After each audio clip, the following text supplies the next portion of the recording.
Buongiorno, dopo una notte passata per Col di Chiaula, Rifugio Fabiani, devo dire notte tranquilla, abbiamo dormito veramente bene.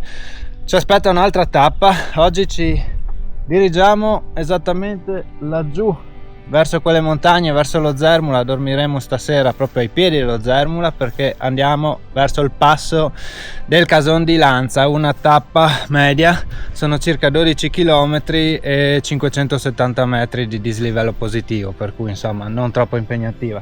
Ci godremo questi boschi, questi pascoli, queste vedute ampie, quindi state con noi.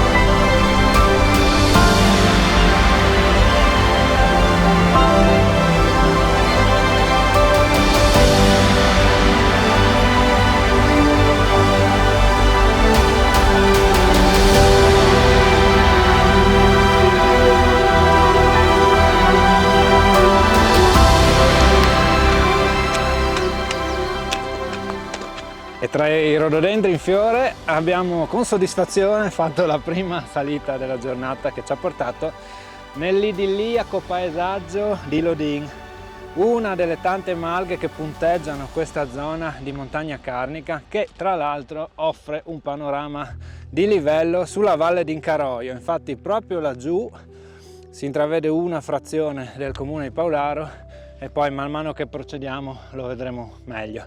Noi stiamo sempre andando verso lo Zermula che adesso si staglia all'orizzonte in maniera più chiara, mentre domani passeremo proprio sotto la cresta di Ype.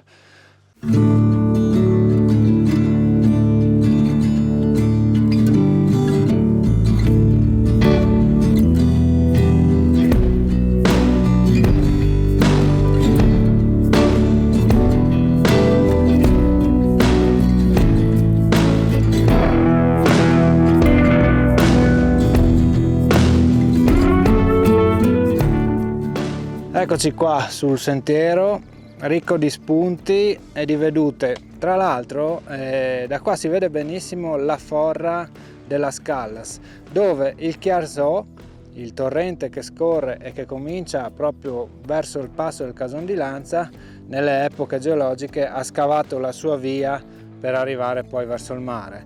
Il Chiarzò veniva sfruttato dai boscaioli locali proprio con la sua forza idraulica per fare fluitare verso valle i tronchi, tanto che lì veniva costruita una diga temporanea che si chiamava Stua, e da lì deriva il nome Stua Ramaz, per far fluitare proprio con la forza dell'acqua i tronchi verso il comune di Paularo.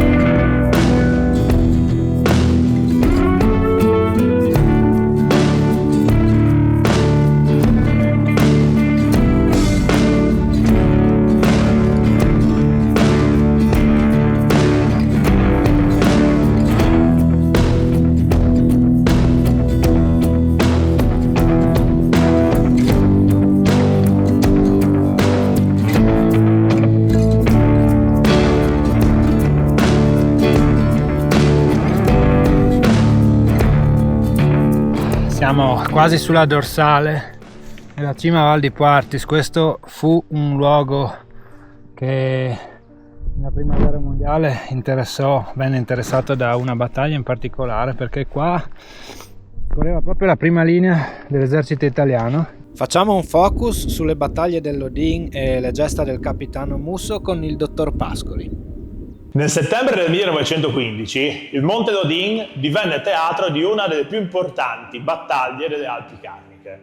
Questa montagna infatti domina da un lato l'alta valle del Chiarzò, dall'altro lato un settore significativo della valle del Gail. Il presidio italiano che lo guarniva rappresentava un problema per l'organizzazione difensiva austro-ungarica e per questa ragione il locale comando austro-ungarico organizza un'operazione offensiva coinvolgendo diversi battaglioni, con la quale riesce a ritornare in possesso dell'intera catena di Monte Lodin e di cima Val Quartis. che poi sarebbe stata trasformata dagli austro-ungarici medesimi in una posizione estremamente fortificata. Un episodio particolare all'interno della battaglia per il Monte Dodin è quello che segnò l'esistenza del capitano Mario Musso, ufficiale del battaglione Alpini Saluzzo, decorato di medaglia d'oro al valor militare. Il capitano Musso, ferito gravemente durante i combattimenti, rifiutò il soccorso e il trasporto propostogli dai suoi alpini, che avrebbe permesso di riportarlo entro le linee italiane. Rimase quindi gravemente ferito sul campo di battaglia e venne raccolto, nonché soccorso, dalle forze austro-ungariche che nel frattempo avevano conquistato la posizione. Ci stiamo riferendo alla zona circostante alla cima Valquartis. Gli austro-ungarici, tuttavia, che cercarono di curare il capitano Musso, non riuscirono a salvargli la vita, e una volta che il valente ufficiale perì, la sua salma venne sepolta con gli onori militari dai soldati imperiali medesimi. Dopo la fine della Grande Guerra, la salma del capitano Musso fu peraltro riportata in Italia e scambiata con alcune salme di militari austro-ungarici che vennero rese appunto alle autorità e alle famiglie austriache. Time keeps moving like the water's wave. Technicolor start to fade to gray. Clutching memories so they don't float away. 'Cause we just need a little more time.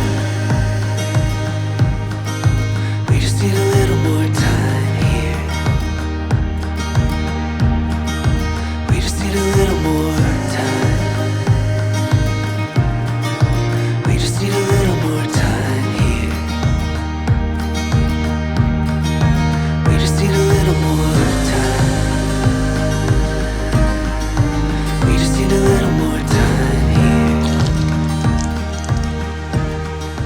We just need a little more. Le fresche e dolci acque che in un cammino del genere sinceramente rincuorano l'escursionista con la loro frescura, ma c'è di più. Questo piccolo ruscello che si chiama Rio Malinfier, di fatto dal punto di vista geologico ha dato la possibilità agli esperti del settore di rinvenire proprio qua a 1 chilometro di distanza i fossili più antichi trovati qua sulle Alpi Carniche. Lo sapevate che le Alpi Carniche, per quanto riguarda le rocce di origine sedimentaria, sono le più antiche di tutto l'arco alpino? Approfondiremo meglio il discorso geologia con il dottor Muscio. Percorrendo la strada che porta verso Cason di Lanza si incontra prima la meravigliosa forra del Grassò, quindi una zona estremamente bella dal punto di vista paesaggistico, ma si giunge poi alla zona un po' più pianeggiante, originata proprio da una spianata glaciale che porta a Cason di Lanza. Lungo questo percorso si incontrano, e questo è un aspetto peculiare delle Alpi Carniche, le rocce più antiche affioranti nel territorio. Sono quelle ordoviciane, quindi hanno circa 450 milioni di anni, e quelle appena più recenti, datate al Siluriano. Hanno caratteristiche completamente diverse. Quelle ordoviciane sono delle sorte di sabbie fini cementate che costituiscono poi la testimonianza, come dire, di una zona di mare molto basso, e contengono al loro interno anche fossili di brachiopodi e di altri organismi. Man mano che si va avanti nel tempo il mare si approfondirà e arriviamo alle rocce del Siluriano, caratterizzate poi qui dall'essere molto scure, sono spesso nere, con una fauna molto più ricca. Accanto ai brachiopodi abbiamo anche bivalvi e ortoceratidi, e che hanno anche un aspetto particolare perché a volte sono leggermente piritizzate. Anche il nome dello stesso rio dove queste affiorano, Malinfier, è legato proprio al fatto che all'interno si trovano dei piccolissimi depositi di pirite.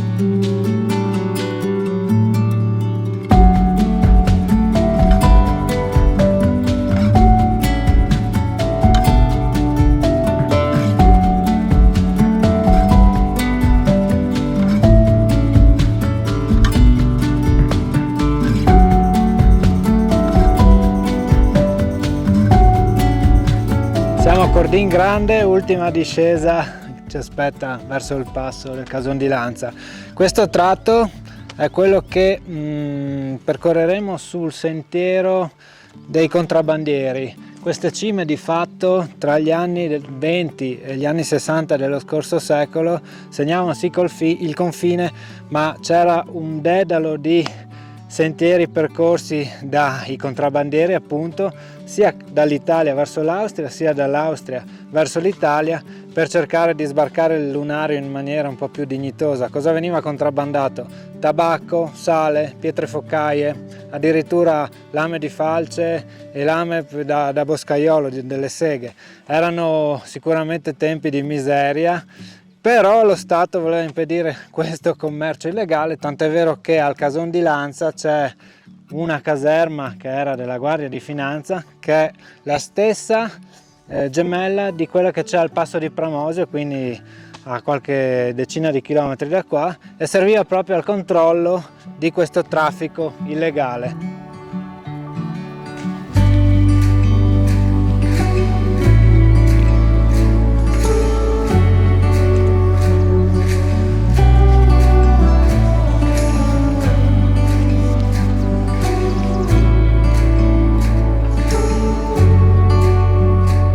La storia delle malghe in Carnia è molto interessante dal punto di vista socio-economico. Dal dopoguerra aveva a suo tempo un'importanza economica rilevante.